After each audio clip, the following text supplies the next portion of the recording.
let's talk about these coaches for a minute. And I tweeted as much yesterday. It becomes a problem when you have to overcome your head coach and your OC. You can only do that with so much of an expectation of accomplishing anything of note. The Falcons have two major problems right now. Let's talk about the coaching one, and then we'll talk about the quarterback. The coaching one, this team looks woefully unprepared.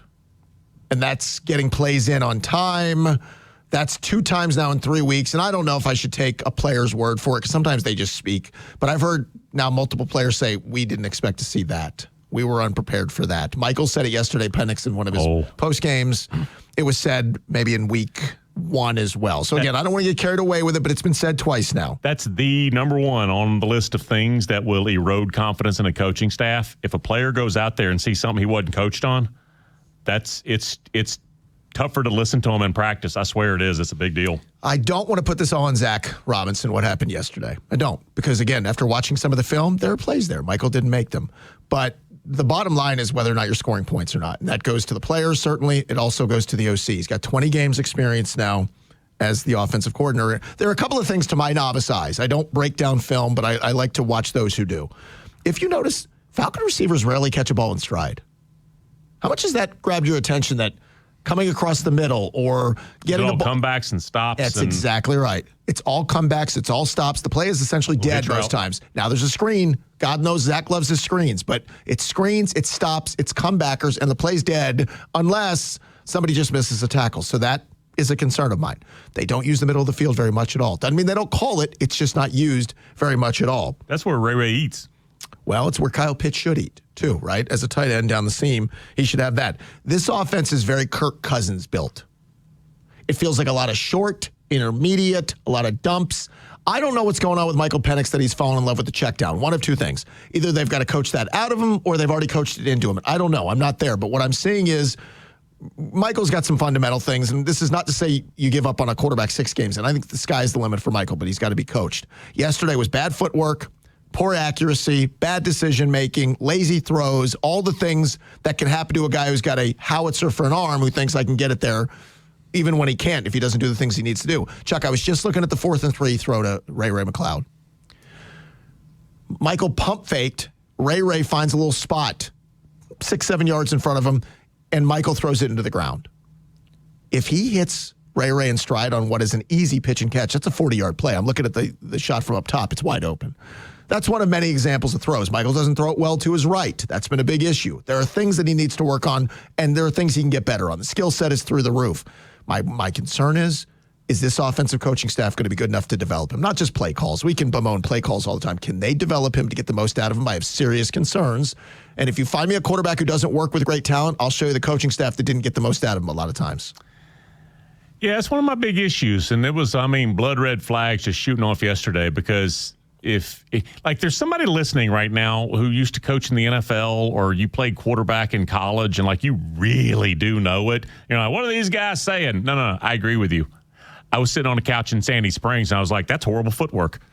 I don't know nearly as much. We're not supposed to. Raise your hand if on the pick, you yourself hit the 10-second back button and went, what the hell is he? You just know it. I looked at it. I was like, that's basic first day of quarterback school stuff. He has both his feet literally standing on the hash mark, the same hash marks, and he's facing the end zone, and he throws not even across his body. Move your foot about 2 inches is all, and then you can turn your shoulders, and it all kind of flows. He didn't do any of it. It's basic stuff. They need to be fixing that. Okay, there are 2 other things. You drafted Michael Penix because he has an arm that is touched by the gods. And it's supposed to be wide open. We're throwing the ball down the football field. They don't ever do it. I don't want to hear about 2 high safeties all the time. You still take shots every now and again. You have a planned shot somewhere. You do it. You take a shot. So that doesn't happen. So everything now becomes underneath. Again, it's a very Kirk Cousins-centric offense. This team has scored 3 touchdowns now in 3 games. 3 offensive touchdowns. And again, I'm not mad at them. I'm mad at the league for not allowing teams to play those fake games anymore in the month of August. If only the Falcons would be allowed to do that, maybe they could have worked out some of the kinks by having Michael throw to receivers, throw to tight ends, work with his offensive coordinator, get through the communication, get the calls out. If only they had that, but the league took that away, so the Falcons aren't to blame for that. Wait a minute, no, they still have that. The Falcons have 2 years in a row now chosen not to use the preseason in any way, shape, or form. So those are a couple of the big concerns. It's like Michael Penix is kind of like a Lamborghini. He's a race car. That arm should be able to, go 0 to 100 in no time, except they're coaching him like a Honda Accord. I mean, I can't watch checkdowns. I can't watch throwing a screen with Michael Penix. Okay, I get it every once in a while. It shouldn't be as much in the bread and butter of what this Falcon offense does. And you just said it like I did. A lot of comebackers, a lot of stops, a lot of timing routes. That's fine. That's a part of the offense. The other part of the offense is not even there, which is stretch the field. Michael can throw it between two arms who think they can get a good beat on it. It goes right through him, and there's Darnell Mooney waiting. That's a frustrating part of yesterday. Now, the other thing is you're not going to know anything about this offensive coordinator. They're not firing him.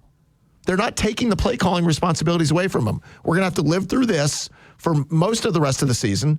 Maybe halfway through they make a change. I'd ask you, Chuck, you know who they'd make a change to?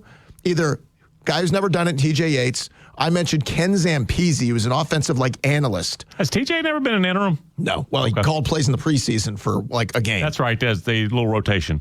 Here's the deal. Zach never called plays before, and they gave him it. So maybe they would give it to him, but that's still a ways away. So we're going to have to live through this, and the bigger picture is it's clear Raheem's in over his head. We all knew that very quickly a year ago. We knew it from the Jimmy Lake hire to his in-game management to his clock stuff to all the things that we talk about. A team that's undisciplined at times. That's also not changing for a while. So we're sort of stuck with this. I hate that for all of us. We're stuck knowing once again we have a coach who is in over his head, and it's a major problem, and that's not getting fixed anytime soon. There's a lot of reasons. And if you watch yesterday, like Matt Millen, if there's anything you heard that guy say, it is too high shell. And they'd show it, and it'd be two safeties, 12, 15 yards, whatever it was off the field. Off the line of scrimmage. It's not just to slow down the deep pass. It's not just that. Do you know that's why you want to do it? Do you know why you can?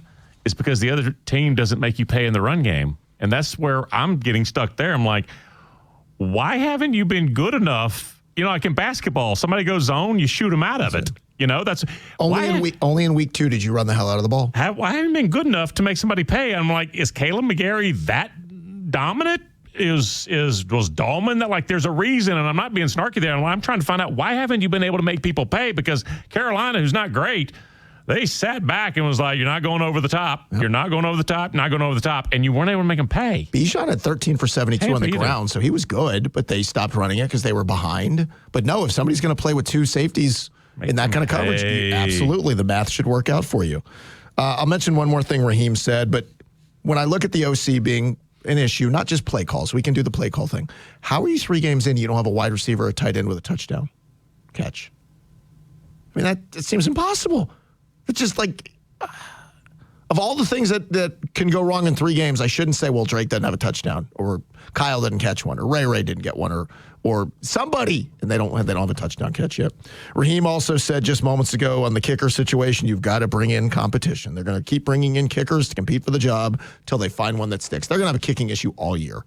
All year they're going to have a kicking issue, which that's an awful place to be when the ball's at the 31-yard line and you're looking around going, can we trust the kicker to make a 48-yarder? When kickers around this league are, drilling 55-yarders without a problem. 55-yarders everywhere, and we don't have a kicker that we can trust. I'll say there was a year, maybe 2014, the Kansas City Chiefs, they went the entire season, and not a single receiver caught a single touchdown pass. Impossible. It seems at the NFL level like that's what you're trending to right now. I want to say it was the Chiefs then, Well, but it's not like the Falcons have, invested in that. Oh, gosh, yeah. So.